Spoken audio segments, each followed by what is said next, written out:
दोस्तों नमस्कार। ORPM news network और दस्तक दोनों में आप सबका बहुत बहुत स्वागत है। मैं हूं आपका दोस्त मयूर जानी और आज इस कार्यक्रम में जो विषय पर बात करने वाले हैं वो फिर से देश में जो है चर्चा का कारण बना हुआ है। वो है राहुल गांधी साहब की ब्रिटेन की यात्रा और फिर वहां कैम्ब्रिज में जाके उन्होंने जो अपना फिर एक बार जो भाषण दिया है वो भाषण कई बार ये समझ में नहीं आती है, या तो समझते हम तो कोशिश लगातार करते रहते हैं कि ये 4000 किलोमीटर चलने के बाद एक एक थोड़ा अच्छा अपने खुद के लिए माहौल बनाने के बाद क्या ये सिर्फ यही प्रॉब्लम है कि उनकी ऑरेटरी ठीक नहीं है या कुछ और है? क्योंकि जो फिर वो बोले हैं, बोलने का मकसद मैं ये मानता हूं कि इंडिया को, भारत को कहीं बदनाम करने का नहीं हो सकता है।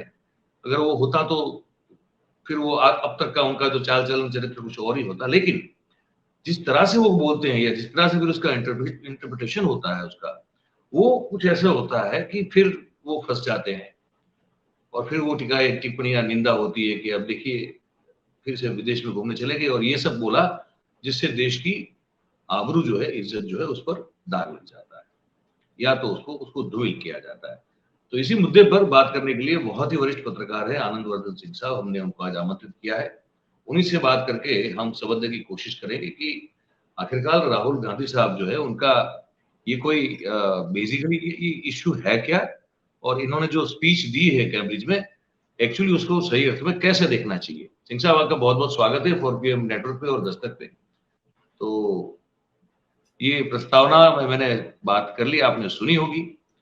क्या समझा जाए? ये कह रहे हैं कि मेरी बात रिकॉर्ड की जा रही है, चलिए ठीक है। कह रहे हैं कि भारत में मीडिया और लोकतंत्र के जो जो ढांचा है उस पर हमला हो रहा है,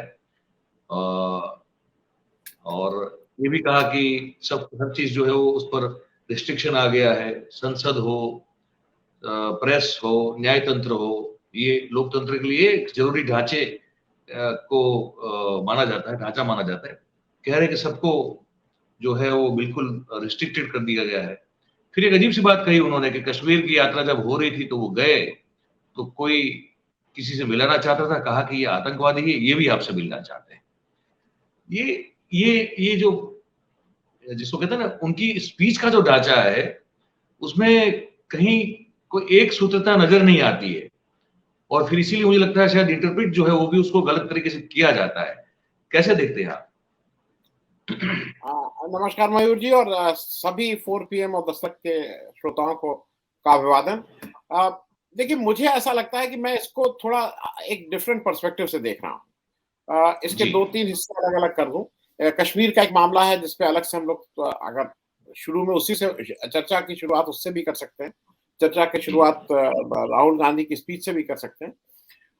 मैं सबसे पहले तो ये बता दूं, मेरे लिए एक मतलब मैं अगर एज इंडिविजुअल देखता हूं तो मुझे ऐसा लगता है कि एक सुखद आश्चर्य था, it was a pleasant surprise कि देश के नेता को कैम्ब्रिज में इस लेक्चर के लिए बुलाया गया एज फेलो लेक्चर।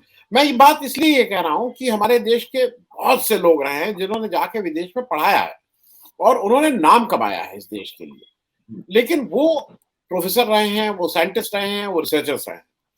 लेकिन देश के पॉलिटिकल लोग जो जो जो राजनीति जिनका फुल टाइम काम है, उसमें से या तो कोई अपने पद पे रहा है, जैसे बहुत से कल से आप देख रहे होंगे बहुत से लोग मोदी जी को बुलाया था, मोदी जी यूएन में बोले। मोदी जी यूएन में एज मोदी जी नहीं बोले, मोदी जी यूएन में भारत के प्रधानमंत्री के हैसियत से बोले, क्योंकि मतलब मैं बात ही स्पष्ट इसलिए करता चलूं।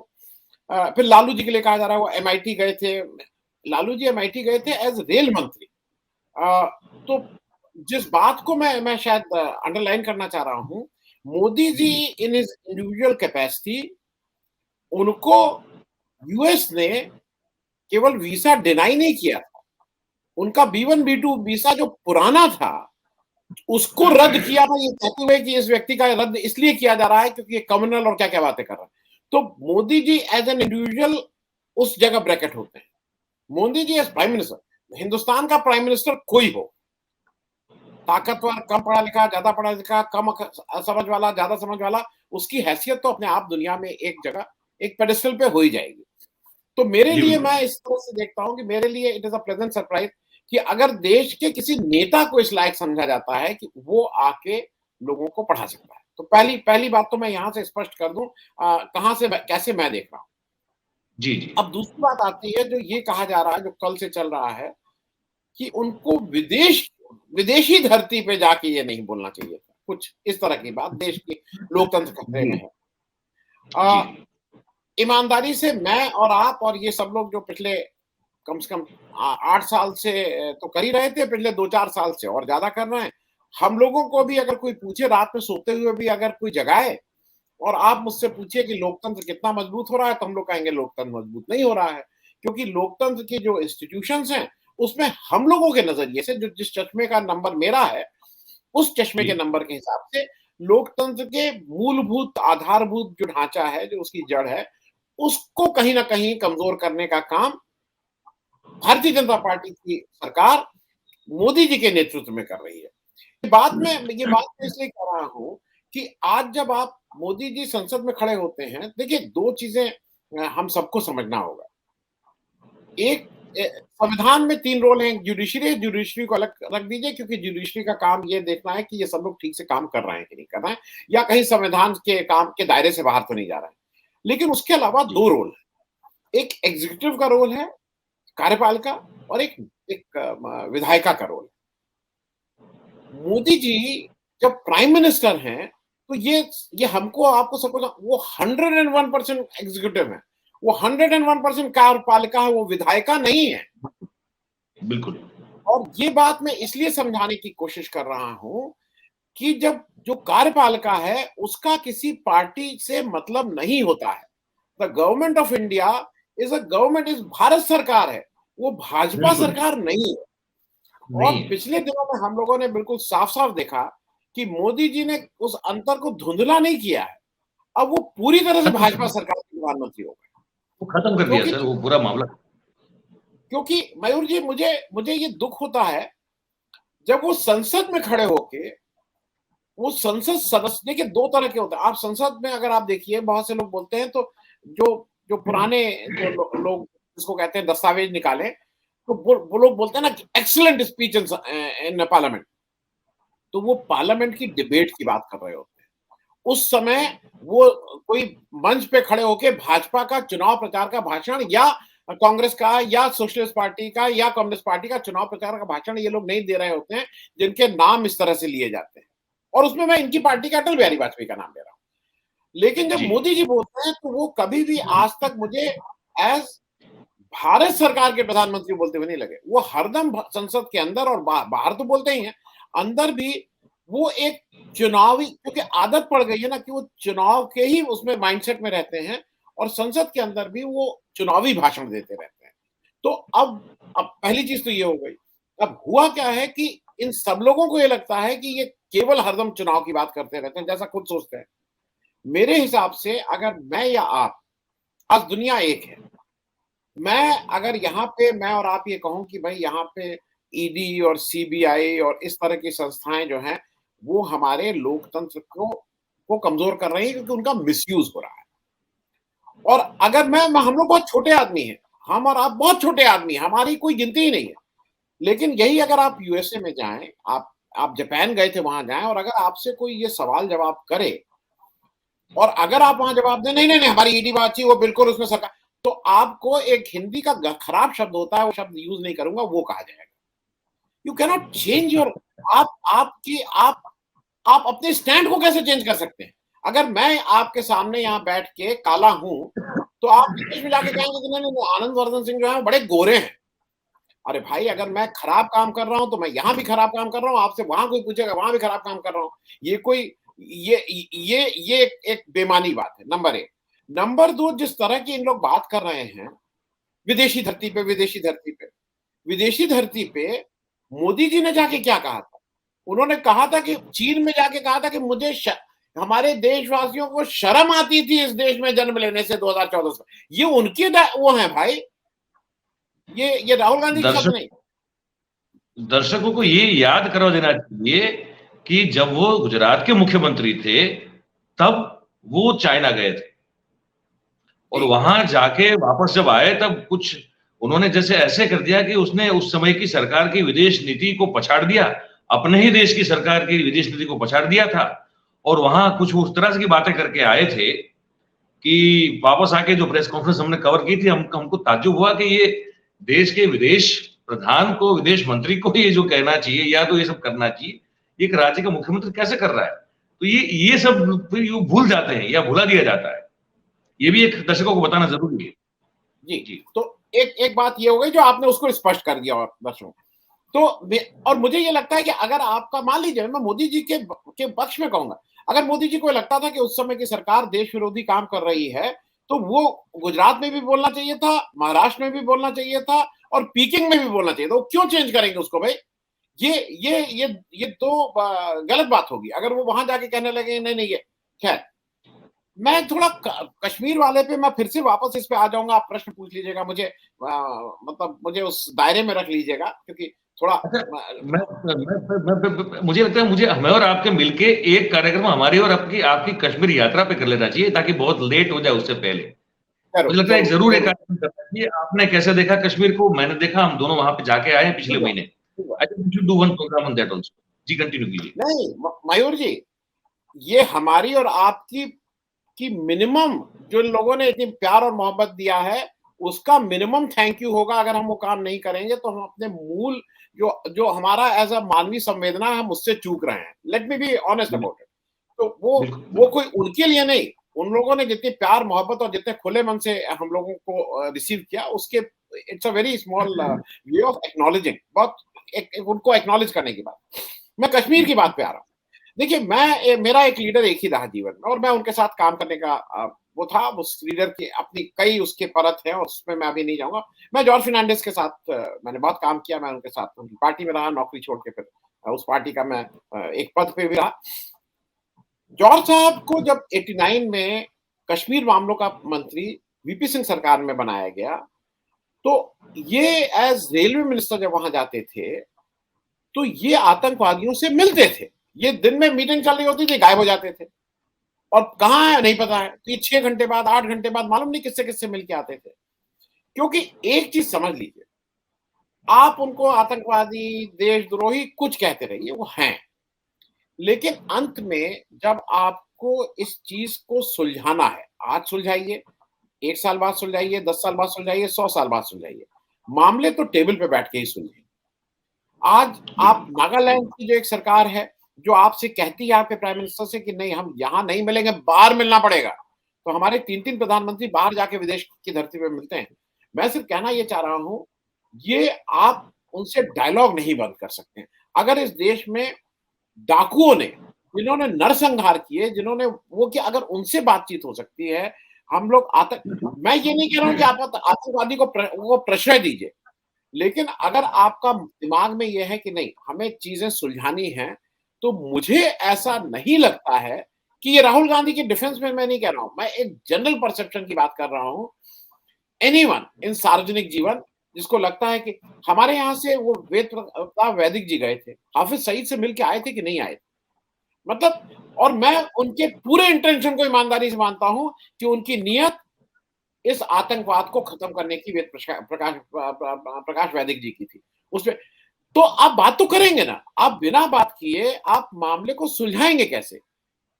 आप इस सब नारों से कि मर जा मोदी, मत जा मोदी, ये सब करके आप अपना एक चीप पब्लिसिटी कर सकते हैं, लेकिन जब हार्डकोर बार्गेनिंग है तो ये वेद प्रकाश वैदिक ने तो जाके हाफिज सईद को किया था। तो अगर कोई ये कह रहा है कि मुझसे कोई मिलना था, हम और आप जहां गए थे, हम लोग कश्मीर गए थे, उस पर कश्मीर वाले उस पर चर्चा करेंगे। बहुत सी ऐसी जगहें थी जहां पे लोगों ने कहा था कि मत जाओ। मैं उसको किसी और दिन बात करेंगे। हमारे जो वो कार्यक्रम करेंगे अलग से जी। इसलिए कश्मीर को यही कर रहा है और मेरे हिसाब से अगर उन्होंने कहा तो इसमें कहीं पे भी लेश मात्र कोई चीज नहीं। अगर डायलॉग नहीं होगा तो किसी भी समस्या का समाधान नहीं होगा। बात सही है। तो वो तो कोई भी चीज डायलॉग से ही आखिरकार होती है, बाकी फिर जब अब युद्ध की बात करते हैं, चाहे वो देख रहे हैं 1 साल से रशिया यूक्रेन का चल रहा है, क्या समाधान निकल रहा है, या अगर निकल हमने सर्बिया बोस्निया का वो दौर देख लिया है 90s में। पता नहीं अभी तो ये जो यंग व्यूअर्स हैं उनको तो कितने को इस बारे में पता है कि 90s में क्या क्या चीजें हुई है। इराक पर एक जो पहला हमला हुआ, उसके बाद कुवैत पर जो हमला हुआ, उसके बाद समाधान कहाँ निकला, क्या निकला। इराक पर 2000 ये 21वीं सदी की शुरुआत में जब हमला हुआ, उसके बाद कब तक इराक जो है बेहाल रहा। चाहे लीबिया का हाल हो, चाहे कहीं भी जहां हिंसा से तख्ता पलट हुआ हो या सरकारें बनी हो या कोई भी समाधान पाने की कोशिश की गई हो, वो कभी भी कोई कामयाब हुआ होता हुआ हमको नजर नहीं आ रहा। पैलेस्टाइन वाला संघर्ष हम इतने सालों से देख रहे हैं। तो ये तो हकीकत है, बातचीत अगर जहां होती है तभी कुछ समाधान निकलता है, अदरवाइज तो फिर कैओस ही होता है और कुछ नहीं होता। मैं एक चीज ऐड कर दूं, तालिबान जैसा संघर्ष से भी अंत में जाके आपको टेबल पे बैठ के लोगों को, इस देश के मतलब दुनिया के लोगों को बात करनी पड़ी। तालिबान जो जिसका अगर आप वैसे सोचिए तो कोई रीजनिंग ही नहीं है, वो सुनने ही को नहीं तैयार है, लेकिन फिर भी उनसे के साथ टेबल पे तो बैठना पड़ा ना दुनिया के लोगों को। जी, तो कुल मिलाकर तो ये मुझे थोड़ा वापस पटरी पे ले आते रहिएगा, क्योंकि हम आपके कि ये जो फिर राहुल गांधी साहब ने, अच्छा वो तो कैम्ब्रिज गए थे, एज ए फेलो मेंबर गए थे, कैम्ब्रिज में पढ़े हैं ना वो। जी जी, उसी स्थिति से बुलाया गया था उनको। दर्शकों को ये भी मतलब स्पष्ट करना चाहिए। नहीं, इस स्थिति में नहीं, फिर से समझ लीजिए। कैम्ब्रिज देखिए, एक तो ये समझ लीजिए कैम्ब्रिज 1200 मतलब कुछ नहीं, मतलब वो पढ़े कैम्ब्रिज में पढ़े हैं, कैम्ब्रिज में पढ़े हैं। बुलाया केवल कैम्ब्रिज में पढ़ने के, मतलब मैं उसको स्पष्ट कर दूं, एक तो 800 साल पुरानी यूनिवर्सिटी है, और जिसने भी यूनिवर्सिटी का मुंह देखा है, हम लोग जा नहीं पाए, लेकिन ऐसा नहीं था कि मेरी इच्छा नहीं थी कि नहीं जाने। वो उसके फाइनेंशियल कारण हो सकते हैं, उसके और कारण हो सकते हैं, उसके उस समय आप नौकरी में आ गए, फिर आप अपने रोजमर्रा की जिंदगी में फंस गए। लेकिन अगर ज्ञान की कहीं बात होती है, अगर हमको और आपको भी, तो शायद कैम्ब्रिज को एक हम बड़े स्तर पे मानते हैं। हम जैसे देश में हम शांति निकेतन को एक बड़ी वो मानते थे, हम वनस्थली को एक बड़ी चीज मानते थे, हम इलाहाबाद यूनिवर्सिटी को बड़ा मानते थे, हम बीएचयू को बड़ा मानते थे। तो उसी तरह से एक आम जो पढ़ाई लिखाई करता है, जो यूनिवर्सिटी में कोई भी यंगस्टर जाता है, लड़का लड़की, कैम्ब्रिज एक उसका एक होता है कि किसी दिन कैम्ब्रिज। मेरा कहना यह है कि कैम्ब्रिज ने उनको बुलाया था एज अ गेस्ट लेक्चर, नहीं एज अ फेलो लेक्चर, और वो जाके फेलो। और वो मेरा कहना यह है कि ये एक, अगर आप समझिए और वो करिए तो बड़ी बात है, क्योंकि वो किसी पद पे नहीं है। वो as foreign minister of India नहीं बुलाए गए थे, वो as leader of opposition India नहीं बुलाए गए थे, वो as Congress president of the largest of the oldest party, I will not say of India, नहीं बुलाए गए थे। ही वाज, एंड जैसा आपने कहा कि वो बुलाए गए थे अपनी इंडिविजुअल कैपेसिटी में। और इसको कोई जितना भी डिमीन करे, इसको कोई जितना भी छोटा करना चाहे, मेरे लिए ये एक बड़ी बात थी। बिल्कुल जी भाई। पर यहाँ फिर जाके वही मुझे मेरा जो सवाल का एक जो देखने का नजरिया है, जो मैं आपको और ज्यादा स्पेसिफिकली बताने की कोशिश करता हूँ, ये कि ये जिस तरह से वो भाषण देते हैं, मतलब जब वो स्पीच देते हैं, तो हमने भी सैकड़ों बार देखा है, वहां जो है ना वो एक सूत्रता, या जिसको कहना ना कि उसकी इम्पैक्ट ऑफ योर स्पीच जो होनी चाहिए वो कम हो जाती है। और कहीं ना कहीं ये देखने को मिलता है कि कुछ ऐसा मौका वो दे देते हैं, the way he delivers his speech, कि जिससे चीजें जो है उससे कुछ अलग नजर आती है, या अलग नजर आए ऐसा दिखाया जा सकता है। ये मानते हैं कि ये फ्लो है उनमें? नहीं, मैं उसको थोड़ा दूसरे ढंग से, मतलब मैं सिर्फ उस शीशे को साफ करने की कोशिश कर रहा हूं। राहुल गांधी आज से 20 साल पहले जो बात कहते थे, वही बात आज भी कह रहे हैं। देखिए, पहली चीज ये, उन्होंने रफाल की बात हो, चाहे पेगासस हो, चाहे नोटबंदी हो, चाहे जीएसटी हो, चाहे जो हो, उन्होंने एक स्टैंड लिया था, और उस स्टैंड से वो चेंज नहीं हुए थे, और वो स्टैंड बाद में जाके तो गत्वा पूरा हुआ था। नंबर 1। नंबर 2, एक समय ऐसा था कि जो भी इसको आप उनका इफेक्टिव सोशल मीडिया का कह लें, बीजेपी का, जो इधर से आलू डालो उधर से सोना निकलेगा, ये पूरी बात जो प्रधानमंत्री हमारे नरेंद्र मोदी जी की थी, उसको बहुत ये उनकी थी। सक्सेसफुली, हाँ, पूरी मैं पूरी सुना तरह से उसको उसको पूरी तरह से सक्सेसफुली सफलतापूर्वक राहुल गांधी जी के मुंह में लगा दिया गया, चिपका दिया गया, और आज एक बड़ी जनरेशन कन्विंस्ड है कि राहुल गांधी ने कहा। नंबर एक। नंबर दो, राहुल गांधी की बात जो वो कर रहे हैं, थोड़ा मुझे ऐसा लगता है कि उसको एक शायद, और जो जैसे मैं समझ रहा हूं, हो सकता है हम और आप तो अटकल लगा रहे हैं ना, हमें ऐसा, मुझे ऐसा लगता है कि वो बार बार एक बात कह रहे हैं इधर, वो विचारधारा की बात कर रहे हैं। वो हिंदुस्तान में अपनी पार्टी की बात नहीं कर रहे हैं, वो कह रहे हैं कि लोकतंत्र खतरे में है। वो दुनिया की बात कर रहे हैं। वो दुनिया में जब कह रहे हैं कि लोकतंत्र क्यों खतरे में है, वो कह रहे हैं लोकतंत्र इसलिए खतरे में है कि असमानता बढ़ रही है। लोग जो ऑर्गेनाइज और अनऑर्गेनाइज सेक्टर के लोग हैं, तो अनऑर्गेनाइज सेक्टर के जो मजदूर हैं, उनका कोई पार्टिसिपेशन ही नहीं है कि ये जो साधन है, संसाधन है, ये जो पैसा है, ये कैसे लगाया जाए। उनका कोई कहने लगा कि ऑर्गेनाइज सेक्टर में तो साधन लोगों का है भाई, जो मजदूर ट्रेड यूनियन वाले हैं उनसे तो भाई कहीं है कि, लेकिन ये जो अनऑर्गेनाइज सेक्टर के हैं, जो 93% ऑफ दिस कंट्री है, उनका कोई से है ही नहीं। और असमानता बढ़ रही है, और असमानता बढ़ने से लोकतंत्र खतरे में है। पूरी बात यह है, उसको उसको आपको ठीक से समझना होगा। अब इसी जी। बात को वो फिर कहते हैं विचारधारा की बात, और मैं भी इस बात को समझता हूं कि आज मान लीजिए 2024 में लोग क्या कह रहे हैं। लोग ये कह रहे हैं ना कि अगर देखिए, अगर मोदी जी की 230 सीट आ गई बीजेपी की, तो मोदी जी नहीं बनेंगे। तो फिर कोई आता है कहता नहीं 230 नहीं, 210 में नहीं बनेंगे। कोई कहता है नहीं, अगर 199 आ गए ना, तो फिर बीजेपी को चेंज करना पड़ेगा। बिल्कुल। 210, 199, 220, अभी जैसी हालात है, और मैं पूरी हम्म। जिम्मेदारी के साथ कह रहा हूं, उसमें अगर मान लीजिए मोदी जी, बीजेपी की कम सीटें आती, कोई और प्रधानमंत्री बन जाए, बीजेपी इलेक्शन हार जाए, विपक्ष इलेक्शन जीत जाए, और अभी के जो 4-5, जो मान लीजिए राहुल गांधी को छोड़ के, उसमें नीतीश जी हो, चाहे ममता जी हो, चाहे केजरीवाल साहब हो, चाहे केसीआर हो, चाहे कोई हो, ये कोई प्रधानमंत्री बन जाए, और ये सब लोग, आप अभी का सोच लीजिए, सारा विपक्ष उनका मंत्रिमंडल बन जाए, तो क्या कोई आपको लगता है कि कोई बेसिक चेंज हो जाएगा इस देश के गवर्नेंस में? मुझे ऐसा लगता है कि जो राहुल गांधी बार हम्म। बार कह रहे हैं कि ये विचारधारा की लड़ाई है। क्योंकि आप एक हम्म। चीज और देखेंगे कि अगर ये नए लोग आएंगे, तो कुछ लोग ऐसे होते हैं जो हर पार्टी में ही वो मंत्री रहते हैं, हर पार्टी में ही एमपी एमएलए रहते हैं, इररिस्पेक्टिव, वो बीजेपी है चाहे बिल्कुल। कांग्रेस है। वो एक एक है एक एक एक एक, एक बड़ा वर्ग ऐसा है, उसका कोई विचार। तो वो जो बार बार विचारधारा से लड़ने की बात कर रहे हैं, कभी कभी लगता है कि ये गलत किया। जैसे इस समय आपको भी लगा, बहुत से लोगों को लगा कि भाई ये वहां जाके ये वाली बात क्यों कही। लेकिन मुझे ऐसा लगता है, हम सब लोगों ने, अगर आपको याद हो, महाराष्ट्र में जब उन्होंने सावरकर का मुद्दा उठाया था, तो एक मत से, इलेक्ट्रॉनिक तो छोड़ दीजिए, इवन सोशल मीडिया में सबने कहा था यार ये यहां नहीं बोलना चाहिए था, अरे महाराष्ट्र में आके क्यों बोलना है।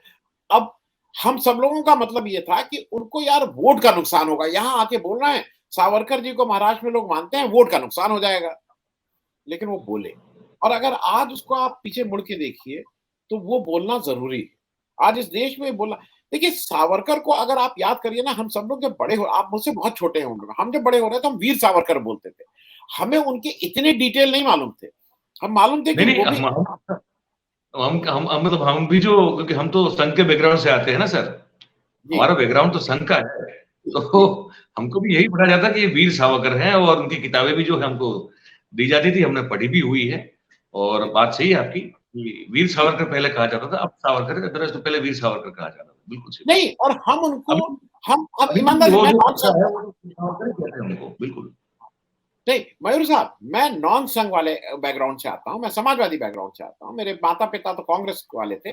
लेकिन मैं फिर भी कह रहा हूं कि जैसे मुझे अगर कहा जाता ना कि 10-20 लोगों की फोटो लगाओ, तो उसमें भगत सिंह आते, चंद्रशेखर आते, सुभाष चंद्र बोस आते, गांधी आते, नेहरू आते, पटेल, लेकिन उसमें वीर सावरकर भी आते। ईमानदारी, मैं इसको सार्वजनिक रूप से स्वीकार कर रहा हूं।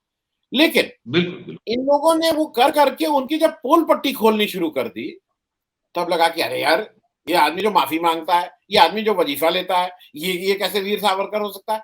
तो मेरा कहना ये है कि अगर अगर उनकी जो लड़ाई वो इंग्लैंड में की है, और ये मालूम नहीं कितने लोगों को पता है, मैं उस आदमी को वो भूल रहा हूँ, पॉलिटिकल गुरु जो थे सावरकर के, जिनकी उन्होंने जीवनी लिखी मराठी में, वो इटालियन थे, he was a Italian political, मैं नाम अभी उस नाम असल में क्या है, इटली के नाम थोड़ा याद रखना मुश्किल होता है। हम लोग हाँ, हाँ, हाँ, उल्टा-पुल्टा वो नाम अभी याद आया, वो आ जाएगा, जिनकी उन्होंने जीवनी मराठी में लिखी। कहना सिर्फ मैं ये चाह रहा हूँ कि आज राहुल गांधी बिल्कुल स्पष्ट है। वो एक विचारधारा की बात कर रहे हैं, विचारधारा की लड़ाई की बात कर रहे हैं। वो बात कर रहे हैं हुँ, कि जो हिंदू-मुस्लिम हो रहा है इस देश में, वो बात कर रहे हैं, जो असंगठित क्षेत्र है और जो असमानता इस देश में फैल रही है, उसकी बात कर रहे हैं। और उसकी बात बिल्कुल। अगर कोई करता है तो शायद इलेक्शन उस सारी प्रक्रिया में एक छोटा वो होता है। शायद 5 साल, 2 साल, 4 साल। और एक बात मैं और कहूँगा, एक बात मैं इसलिए आपसे कहूँगा कि जैसे लोगों का हुँ, कहना है ना कि वो ज़रा भाषण में कमज़ोर हैं, बिल्कुल कमज़ोर हैं। लेकिन याद रखिएगा, हुँ, 2 चीज़ें होती हैं, एक इंटेंट होता है, एक डिलीवरी होती है, एक कंटेंट होता है। हुँ, हुँ, मैं पुराने 2 लोगों का नाम लूँगा और नए 2 लोगों का नाम लूँगा, जिन लोगों ने उनको सुना है। जी। Gandhi as a public speaker was a bad speaker, खराब आवाज़, अस्पष्ट आवाज़, क्योंकि एब्सोल्यूटली। दाँत टूटे हुए थे। आप अगर उनकी रिकॉर्डिंग सुनिए तो क्योंकि दाँत टूटे हुए थे तो आवाज़ भई इवन उच्चारण में even Sardar Patel was not a good orator at all. हाँ, तो इज़ मेरा वेरी कहना वेरी ये है, वेरी मतलब कहते हैं ना कि लेकिन मतलब बड़ा कोई उनकी बात सुन के कोई प्रभावित हो जाए, ऐसा दोनों की ऑरेटरी में था ही नहीं। ना गांधी जी में था, ना सरदार में था। हाँ, और दूसरी तरफ अगर आप सुभाष चंद्र बोस को ले लीजिए तो फायरी ओरेटर, मतलब ओरेटरी करेक्ट, का के मास्टर। उन तो मैं बिल्कुल। जिस जिस रेफरेंस से ये बात बता रहा हूँ, अ, उस रेफरेंस से इसलिए बता रहा हूँ, जैसे एक हाल के दिनों में मैं दूसरे दूसरा नाम लेना, मधुलिमा। अगर आप उनकी बात सुनिए, इतनी सारगर्भित, लेकिन अ, अगर आप वैसे सुनने लगे ना तो वो आपको ये नहीं करते। वहीं जॉर्ज फर्नांडिस अगर वहाँ बैठे हैं और बिल्कुल। सुना दे रहे हैं, तो वो 2000 की भीड़ को भी अपने पीछे ले चल के कहेंगे कि आग लगा दो, तो वो 2000 की भीड़ आग लगा देगी। तो हाँ, ये बिल्कुल। ये ये एक ओरेटरी स्किल होती है। मोदी जी की oratory skill 101%, there is no doubt about it. वो जो मर जा मोदी, मत जा मोदी, ये सब वो जो बातें करते हैं, ये सब ठीक है। लेकिन कंटेंट की जब बात है, जब इंटेंशन की बात है, जब विचारधारा की बात है, वहां पे लोगों का उनके ऊपर विश्वास नहीं होता है। तो उस स्कोर पे राहुल गांधी, मैं बिल्कुल मानता हूं कि एज अ ओरेटर पहले से इंप्रूव हुए हैं, क्योंकि अब वो ठहर के बोलने लगे हैं। पहले अगर याद हो जल्दी जल्दी बोलते थे, अब वो ठहर के बोल रहे हैं। लेकिन ओरेटरी स्किल में मोदी जी और उनका कोई कंपैरिजन नहीं। Modi ji is way ahead of Rahul Gandhi. Content में मोदी जी के पास कोई कंटेंट जी, सॉरी। एक तो मैं जो समझ रहा हूँ वो ये है कि जैसे आपने उदाहरण दिया कि महाराष्ट्र में जाके सावरकर के खिलाफ नहीं बोलना चाहिए या ऐसी-ऐसी बातें वोट का पॉलिटिक्स के लिए नहीं बोलनी चाहिए। ही डज़न्ट फॉलो दैट, वो उसको मानते नहीं। मतलब कि एक तरह से ये समझने की अगर कोशिश करें, तो जो प्राथमिक दृष्टि से लगता है वो ये है कि he is preparing himself and Congress for a long battle और may be a long fight. कि सिर्फ वोट की पॉलिटिक्स पर जो है लोगों को पोलराइज करके या उनको खुश करके तुरंत जीतने से अच्छा है कि यही विचारधारा को पकड़ो और उसको लेकर लगातार चलो। जब लोग इसके साथ चलना शुरू हो जाएंगे थक हार के, उसके बाद फिर जो एक आइडियोलॉजी वाली सरकार बनेगी वो फिर लंबे अरसे के लिए बनेगी। शायद ये सोच उनकी हो सकती है, मुझे ये लगता है। अदरवाइज तो फिर आजकल तो पॉपुलिस्ट पॉलिटिक्स ही सब कर रहे हैं। अगर ये नहीं कर रहे तो इसका मतलब ये निकलता है फिर। हाँ, मतलब मयूर जी, जो मुझे लगता है ना कि जब इतिहास लिखा जाता है तो ये 2, 4, 5, 10 साल का कोई अहमियत नहीं रह जाती। गांधी जी भी 10 साल उन्होंने अपने आंदोलन को सस्पेंड किया था, 20 से 30, मतलब नमक आंदोलन तक। और उस समय वो केवल समाज के जागरण, जन जागरण का काम, समाज सुधारने का, उस पे लग गए थे।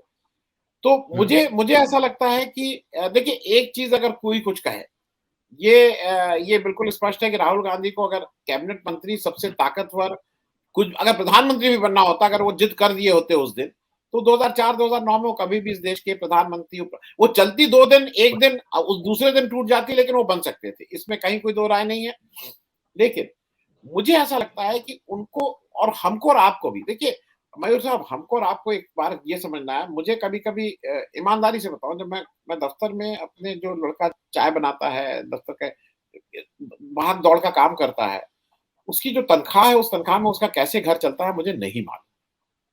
और बिल्कुल। ये व्यवस्था अगर और दिन चलती रहेगी, तो मुझे आने वाला समय ऐसा है कि कई जगह, अब अगर आप देखें ना, धीरूभाई अंबानी को जेड प्लस सिक्योरिटी विदेश में भी चाहिए।